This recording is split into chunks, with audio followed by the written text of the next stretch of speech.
नमस्कार, बहुत स्वागत है आपका। सिंह राशि।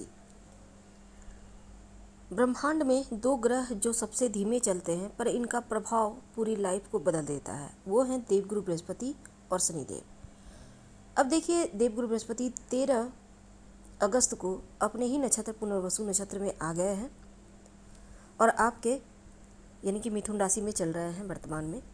और सिंह राशि वालों, चल रही है आपके ऊपर शनिदेव की ढैया। तो चलिए समझते हैं। हालांकि शनिदेव वक्री चल रहे हैं, तो वक्री अवस्था में शनिदेव की दृष्टि का फल और देवगुरु बृहस्पति की दृष्टि, कैसे दोनों की दृष्टि मिलकर आपकी लाइफ को बदलने वाली है। तो देवगुरु जो भाग्य उन्नति के दाता है, ग्रह हैं, और शनिदेव जो न्याय के देव हैं। अब ये दो ग्रह ही आपकी लाइफ को अभी से लेकर 18 अक्टूबर तक पूरी तरह से बदलते दिखेंगे। सबसे ज़्यादा प्रभाव मजबूती से आपको मिलेगा, जो आपको बिल्कुल आपको लगेगा कि शनिदेव का अब खेल तो शुरू हुआ है, पॉजिटिव वाला, निगेटिव नहीं। तो चलिए समझते हैं। देखिए, सबसे पहले तो शनिदेव और गुरु एक ऐसे ग्रह हैं जो सबसे ज़्यादा एनर्जी व्यक्ति की लाइफ में डालते हैं। तो शनिदेव के प्रभाव को पहले हम समझ लेते हैं। शनिदेव आपके अष्टम भाव में चल रहे हैं, वक्री अवस्था में है, तो सप्तम भाव का प्रभाव देंगे। अब दोनों ग्रह की हम पहले बात कर लेते हैं। तो शनिदेव अष्टम में चल रहे हैं, लेकिन वक्री अवस्था में है, तो सप्तम का प्रभाव देते दिखेंगे। और जो देवगुरु बृहस्पति हैं आपके लिए आपके एकादश भाव में दिख रहे हैं, बैठे हुए हैं। सिंह राशि वालों, एकादश भाव जो होता है वो लाभ का होता है।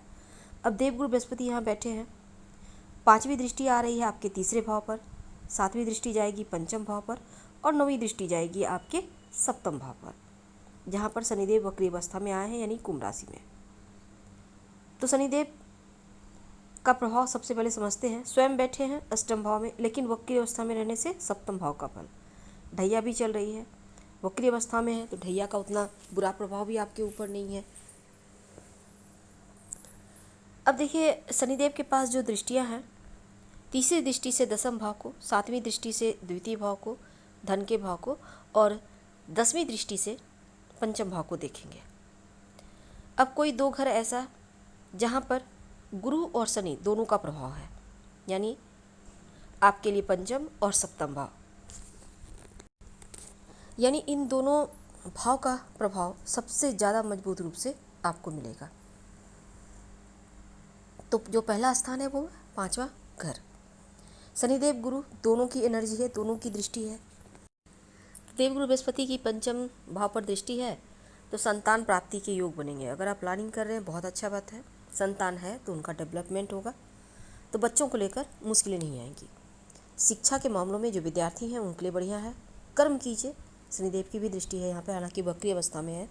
मेहनत से सफलता आपको मिलेगी, और गुरु ज्ञान के कारक है। जितना मेहनत उतना ज़्यादा सफलता भी, और आपका ज्ञान भी बढ़ेगा।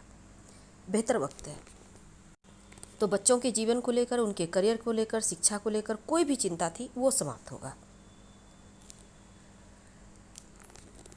अगर आप खुद भी स्टूडेंट हैं तो भी आपके लिए समय जागृत हो चुका है। पांचवा घर एकदम से एक्टिव है। अभी तक जो मेहनत किया है उसका तो फल मिलेगा।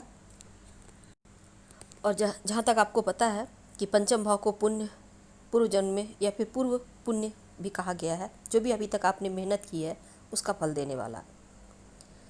तो जो लिखा है वो तो होना है, पर आपके पुण्य का, संचित पुण्य का फल भी आपको मिलेगा, पॉजिटिव तरीके से, निगेटिव नहीं। इस बात को ध्यान रखिएगा। शनिदेव स्वयं उत्तरा भाद्रपद नक्षत्र में चल रहे हैं, उनका खुद का नक्षत्र है।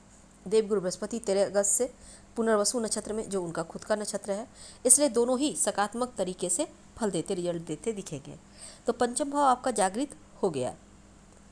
जो भी कार्य करेंगे उसमें आपको बेहतर फल मिलते भी यहाँ पर दिखेंगे। अब देखिए, आपका जो सप्तम भाव है, जहाँ पर कुंभ राशि है लिखा हुआ, यहाँ पर शनिदेव बैठे हैं वक्री अवस्था में, और देवगुरु की दृष्टि है। तो विवाह स्थान पर उनकी दृष्टि रहने से पारिवारिक जीवन, व्यापारिक जीवन, आर्थिक मामले सब आपका एकदम से एक्टिव हो जाएगा।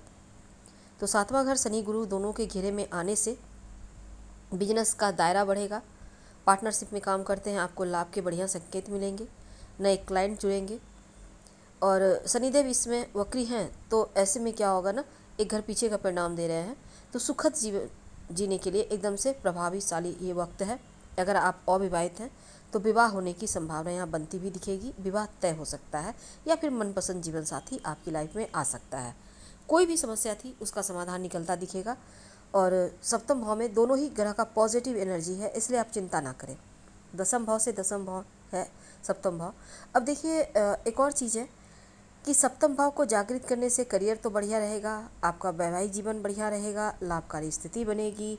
और एक दृष्टि शनिदेव की, जैसे हमने कहा, तीसरे घर पर भी है, सॉरी, देवगुरु बृहस्पति की। तो गुरु शनि दोनों का अभी जो आपके ऊपर रिजल्ट है, आपके ऊपर दृष्टि है, वो बिल्कुल पॉजिटिव हो गई है और पॉजिटिव तरीके से चीज़ें चलेंगी। तो 18 अक्टूबर तक का वक्त है, इसका फ़ायदा उठाइए। जितना मेहनत करेंगे उतनी बड़ी सफलता मिलेगी और साहस पराक्रम उत्साह आपका बढ़ा रहेगा। हम आपसे विदा लेंगे। उपाय के तौर पर रोज़ शाम में ओम संग शनिश्चराय नमः इस मंत्र का जप जरूर कीजिएगा और रोज़ हल्दी का तिलक माथे पर, कंठ पर या फिर कलाई में लगाइए, आपका कल्याण होगा। हम आपसे विदा लेते हैं। जानकारी अच्छी लगे तो लाइक कर सब्सक्राइब कीजिएगा, शेयर कीजिए, कमेंट कीजिए। धन्यवाद।